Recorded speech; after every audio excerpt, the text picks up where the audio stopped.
Hello, my name is Dan Blanchett, and today we're going to take a look at my frame extraction software and cell counting software. This software package is meant as an open source distribution for both biologists and computer scientists. It is made possible by Idaho INBRE, as I was a fellowship intern for the summer of 2022, and in partnership with Dr. Seth Long at Lewis Clark State College. Our hope is that this software will improve your conditions in the lab in terms of expediting tedious or repetitive processes that seem to be more or less time consuming, and your time could be spent in other ways in terms of your research. For the computer science side, I hope that you take this as a baseline and improve upon it to meet the needs of those researchers. Down below, since it is open source, I am including a GitHub link to my repository so you can check out the Python code at your leisure. For all intents and purposes, this video is meant as a demonstration and will cover only minor amounts of coding and syntax that I thought was pertinent to the operation of this particular software. For any other questions, you can feel free to contact me, leave a comment, or check out my LinkedIn profile. And without further ado, I think we should get right into it. Let's learn how this software operates and what it does for us in terms of data analysis. So our first step is to start here with the data file provided to us by Dr. Diana Mitchell's lab. What we're observing on loop right now is the microglia cells in motion as captured by their spinning disk confocal microscope with the 488 nanometer laser, exciting those green fluorescent proteins and allowing us to observe the cell's behavior. So the first program that we've written is going to take this video, this .avi file, and we're going to export the frames one at a time and turn them into still images, more specifically .png files. So what we're going to do next is we're going to go ahead and go into the counter cell directory that you've more or less cloned off the repo, and we'll go ahead and list what's inside. You see we have our counter cell program, which is going to do some of the cell counting for us. We'll demonstrate that in a moment. The first most important thing is to get your data exported so that we can use that particular program on it. So for that, we've set up a program called frame extraction. It's in the frameEx directory, so we'll change directory and go to frameEx. And then from here, we're going to go ahead and open up our VS Code environment and with this line command and then hit return. And from there, we'll be looking at this code and operating it in VS Code. So now that we're inside the frameEx directory, we can look at the actual program. A couple things we'll need are the import CV2 module and the import PyMedia info module. PyMedia info gives us metadata on images and videos that are digital and brings that information to the forefront. You'll see in a minute why that's important. And then CV2 is simply to help us process the image in the way that we want to process it. So changing a video to still images or changing still images into a video. Now what you're going to notice is down here we're basically hacking the program into half-second still images. So as the image is playing, we've got 20 total seconds. The expected results would be 40 images based on that half-second division. However, we're going to generate 39 images, and that's all based on a terminating bit for the video. So the computer is going to round down more likely than it's going to round up in those terms. So we don't lose necessarily that data. It's just there's not enough there to be considered a full second of video. So that having been said, our next part is to also take the portion of the video that we're interested in and extract it as still images for us to process for our next program, the cell counter program. And that's done right here. So what we're going to do is we're going to allow the user to specify not only where their data is, process it, we're going to also allow them to extract that data to any folder that they want, any path. So let's go ahead and fire this up and I'll show you what's going on. So we're going to go ahead and type in Python 3 and then main.py. And now we have a prompt asking us to path to our data. So in this case, it's going to be up one directory in vid files, and we're going to have zebrafish video.avi as our target. So we'll hit enter on that. And next, we're going to specify where we want these images to be stored. So I'm going to say in the parent directory, we're going to go to PNG images, and that's where they're going to be stored. And then I'm going to hit enter. Okay, so we got an error. This is important, and I did this on purpose. If the program doesn't detect a video file in the place that you've specified, it's going to throw this error. So what we can do is run the program again, get the correct video path this time, vid file, and then we're going to go zebrafish video.avi again, .avi, and we're going to do the same path, so PNG images. And the directory already exists, which is also something really helpful. So if you are working with this in terms of needing to run through multiple different videos, if you accidentally specify the same folder, the program's going to terminate because we don't want to overwrite the original files.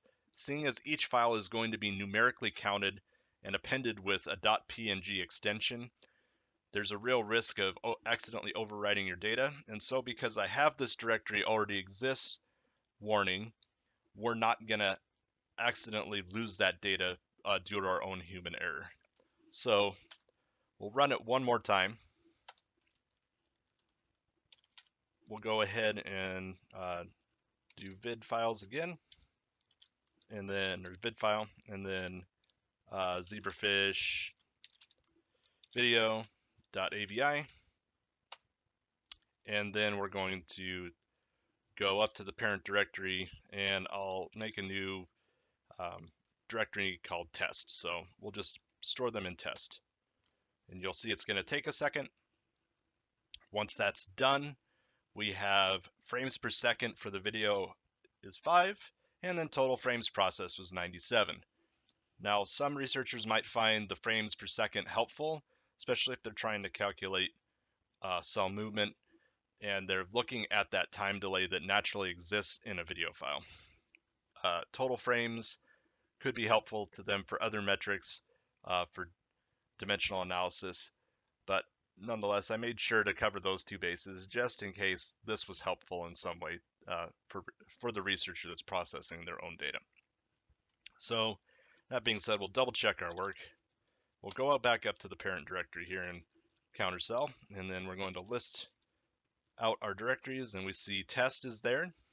We'll look at what's inside the test folder, and there we are. There's all our images. Now, if I did the same thing for PNG images, you're going to see that they have a matching set of labels. It's very important to make sure that you're separating your data, and if you do get that directory already exists error, just know that your data files have not been overwritten. It's simply averting the program, stopping it.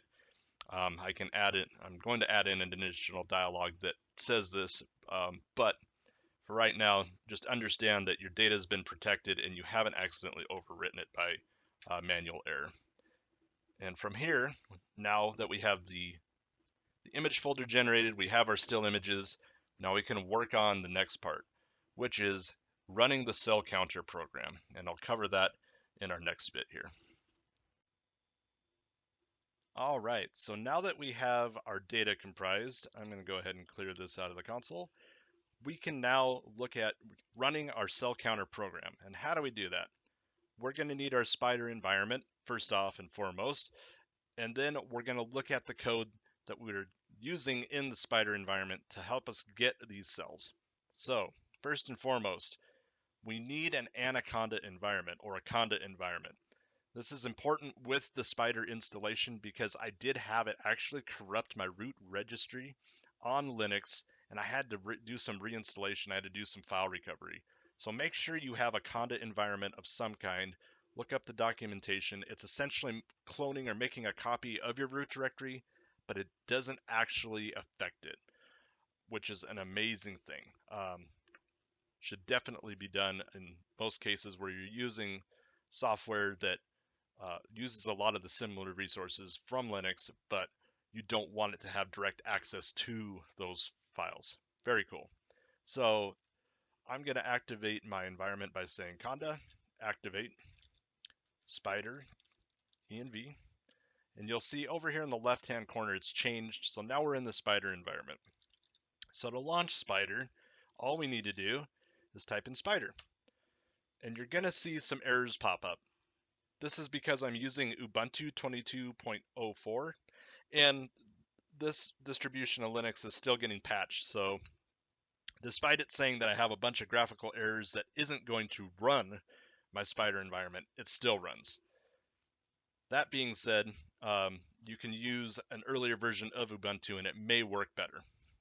I think they suggest Ubuntu 18 or 2004 just to give you some kind of idea. So now that Spyder's open, we're going to take a peek at it. So let's get off the terminal here and let's move over to Spyder. So here's Spyder, and Spyder does a couple nice things for us. First, it allows us to visualize our data up here in this upper window. It's very, very, very helpful. There are other tabs and things that I won't go into for the purpose of this demo because they're not relevant, but the plotting, what we're going to see here in a moment, is very helpful because in any other developer environment, when you process images, they're going to appear as pop-ups. So you'll get image 1, have to close that. Then image 2 will pop up, then have to close that. It's like the worst nightmare you have when you're browsing the internet and you come to that wrong site and you're just getting bombarded with ads. That's the last thing we want to deal with when we're doing rapid testing. So Spyder allows us to do that rapid testing very quickly, which is awesome. So first thing we're going to notice here is that we have the path to the folder that we had originally, which is awesome, or what we just created from our frame extraction program. Now, this can be any type of data. As long as you can path to it and get the string literal, that's great. Again, the second limitation that I'm going to talk about for Spyder, or this limitation that Spyder has, is that input and output is not handled well, at least on this version of Ubuntu. I don't know about the other ones, but it will crash my developer environment anytime I have an input Python routine of some kind trying to get a string or something from the user. It will just crash it out. So for all intents and purposes, we're using string literals, and then the rest of this code is just doing the heavy lifting to get to those directories through the operating system and gather those files. We're also using Skimmage, which is part of the scikit module, matplot as well, and that's just to help us visualize the data. It's really, really handy to have that. So based on these things, Skimmage has a few other things like measure and color, and you'll see that here in a moment. But what we're really interested right now with is the bit mask. So here is the bit mask as I described in my poster. And all we're saying is for all rows, all columns within the green channel, we want a value of 132 or greater. That's it. Everything else, this is the red channel, we're setting to less than or equal to 97, and the blue channel, roughly the same. because as I noticed when I was averaging, most of these values fell within at least that number for it to be effective in counting the cells. Then we have to do the hard part, I'm sure, for the computer, which is matrix multiplication across the image's pixel matrix. So we apply them individually to each channel, the mask, and multiply those values so that we isolate and get what we want, which is pretty darn cool, I think. So all that math aside and the description of the bit masking, the last thing to really think about here is we have our connectivity, which is currently set to 1. And we can actually adjust this to 2 to show the 2 jump connectivity, which is what I normally use. So we'll do that real quick. And I'm going to go ahead and run the demonstration of this software. So what we're going to see here is you're going to see an original image, and then you're going to see an updated image with the cells being counted. The count is going to appear down here in the console. The images will be up here in this plotting dialog screen. So here we go. And it should be mentioned that this took me, roughly, I'd say 2 hours to manually count these cells by hand. And that was using some methods that a couple mentors talked to me about in terms of just identifying which cells were moving around from image to image and flipping back and forth between them a bunch and then writing down what I observed. So the nice thing about a computer is I might have great scrutiny when I'm counting cells. I might be really um, overly analytic about where a cell might be, or I might be too lax in my count and I might not get the count that way because as humans, we're not perfect in that sense. The computer is unbiased, and that's why the logic is so amazing for this, is it only cares about number values and it only cares about the logic that's running that particular set of instructions. So based on this, we can look at the last image, and you see it did a pretty darn good job of picking up some cells that we're interested in. But if we look up here, like right here on this cell, I'm going to zoom in so we can see this. So right above this cell here, we have what looks to be an obscured cell. If we go back down here, we notice that there is a gray pip. It's identifying the cell, but it can't see its entire shape. This is because this portion of the cell is actually kind of fading in or meshing with the background noise. And this could be based on the cell moving around and the way the confocal microscope caught it as it was being recorded. It could be that the anatomy of the zebrafish itself and the way the cell is moving is obscuring the green fluorescent proteins. There could be a number of reasons. Either way, our computer algorithm is by no means absolutely perfect in that sense, because now we have another case that we have to look at in terms of telling the computer what is a cell and what isn't a cell to get that brought out. That's the more difficult case, and that's one that's going to end up being something for the future that we look into a bit more and try to figure out how we can get that particular range to still have a cell, but not and exclude all the other background noise, I guess is what I'm trying to say. So if we did this now and we set the threshold really low, we're going to end up getting most of the zebrafish head or portions of the zebrafish that exist in that dark green range, which is not what we want, and ultimately leads to very different results, which are not accurate. These ones are at least not significantly different enough from the manual count that we can at least say statistically that they are at least showing promise in terms of like what the program can do versus a manual count. And the program could be, in the future, a very viable way of replacing the manual counting altogether, which is pretty exciting for it only being in this base kind of prototyping stage where we're just tinkering with it. And it's more or less the same thing up here where we've got a cell here that it's picking up. But if you notice, there's a couple more. Let me zoom back in again. Whoa, way too much.